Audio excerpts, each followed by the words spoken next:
So Mass Effect is, as of the release of this video, coming up to a month from official release. And with that, the hype is definitely getting very real.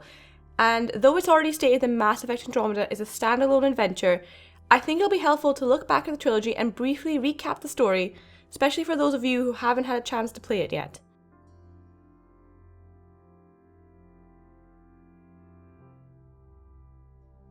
Hi, it's Rima from MEOdyssey, and today I'm going to look back at the story for the original Mass Effect trilogy just in time for the run-up of the release of Mass Effect Andromeda. I'm going to try and avoid any heavy story spoilers, however it's going to be really hard to avoid any at all, so spoiler alert for anything onwards from this video, and with that out of the way, let's get it started. Released in 2007, Mass Effect saw us jump into the boots of Commander Shepard, a male or female human alliance officer with a decorated military career and a stellar or infamous reputation depending on what background you chose.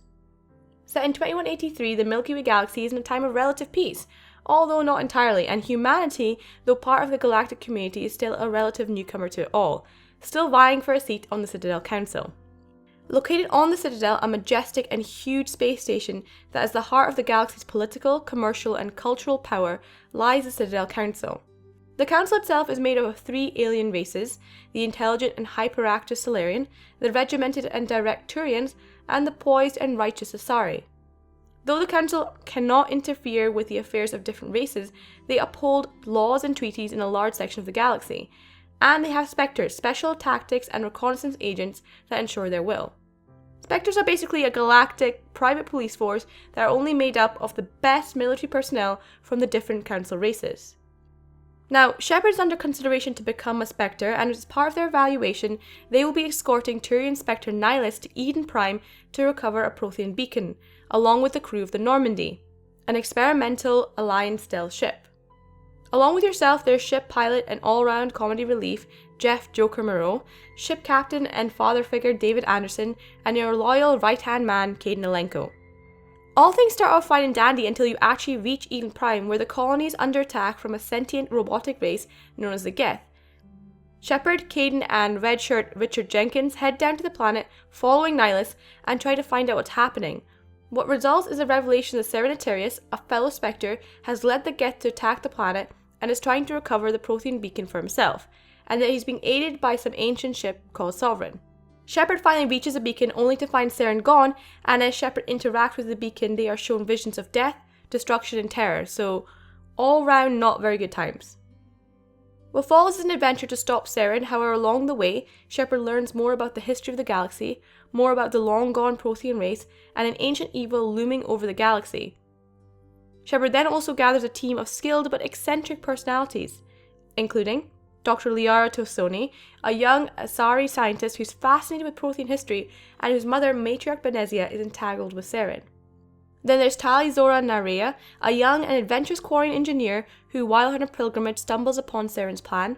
Erdnot Rex is a Krogan mercenary whose honesty and forwardness is only really rivaled by his blunt humour, idealness for his people, and his brutal strength. Then there's Ashley Williams, an Alliance soldier you rescue on Eden Prime. She's down to earth and humble, and she always puts humanity and the Alliance interest first. Garrus Vakarian, an ex-Citadel security officer, Garrus has a strong sense of justice and purpose, leading him to join you to find Saren, but he becomes your greatest ally as the trilogy progresses. And finally, Caden Alenko, who we've already discussed earlier.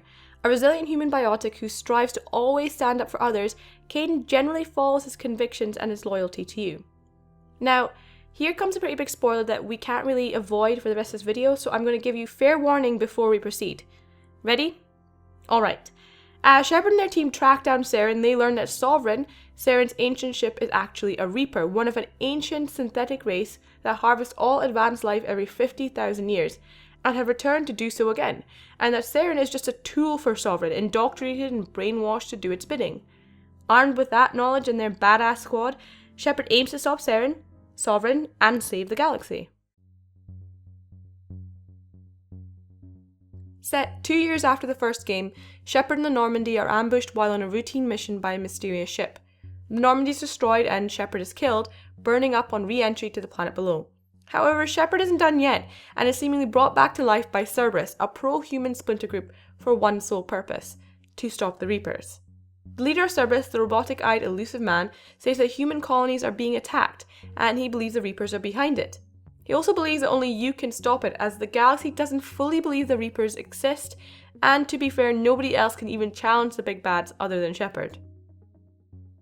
Given a refitted Normandy, Shepard aims to gather their very own suicide squad of sorts by gathering the most ruthless and infamous figures in the galaxy who have nothing to lose, including mercenaries, convicts, and assassins. And then there's also the return of some very familiar and welcome faces. The crew you gather become vital to the mission as well as beloved as you race to stop the Reapers, learning about them and from them as you delve into their personalities and stories along the way. What follows is an adventure that takes you to the seediest and most dangerous places in the Milky Way to stop the Collectors, the mysterious alien race attacking the human colonies, and in turn stopping the Reapers once again and protecting humanity. However, as you uncover more, Shepard is faced with plenty of obstacles from ruthless gangs, deception, Harbinger, the Reaper behind it all, who will stop at nothing to kill you, and it's not alone. It should also be noted that this is when the Andromeda Initiative sets out on their 600-year mission to the Andromeda Galaxy, leading to the events of the upcoming title. And that takes us to Mass Effect 3 and the year 2186. Shepard is now on Earth, incarcerated for their actions while they were with Cerberus. However, the Reaper threat is still out there. You aren't given really much time to settle in when Earth is attacked by the Reapers, confirming what Shepard has been stating for the last 2 games. With Earth under siege, Shepard is reinstated and sent out to gather a fleet, leaving now Admiral Anderson behind on Earth to hold the fort. You face your biggest challenge as you try and gain support from other alien races who seem too preoccupied with old grudges. Shepard must help these races resolve their issues before they can gain their loyalty. And this isn't easy as it sounds, and it doesn't even sound that easy. You see, the galaxy, though stable in a sense prior to the Reaper invasion, has a history of conflict.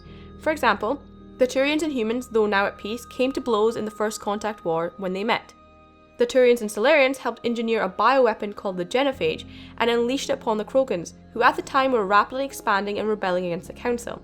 The Genophage severely reduced the fertility of the Krogans and hugely impacted their culture, leaving them understandably at odds with the Council from then on.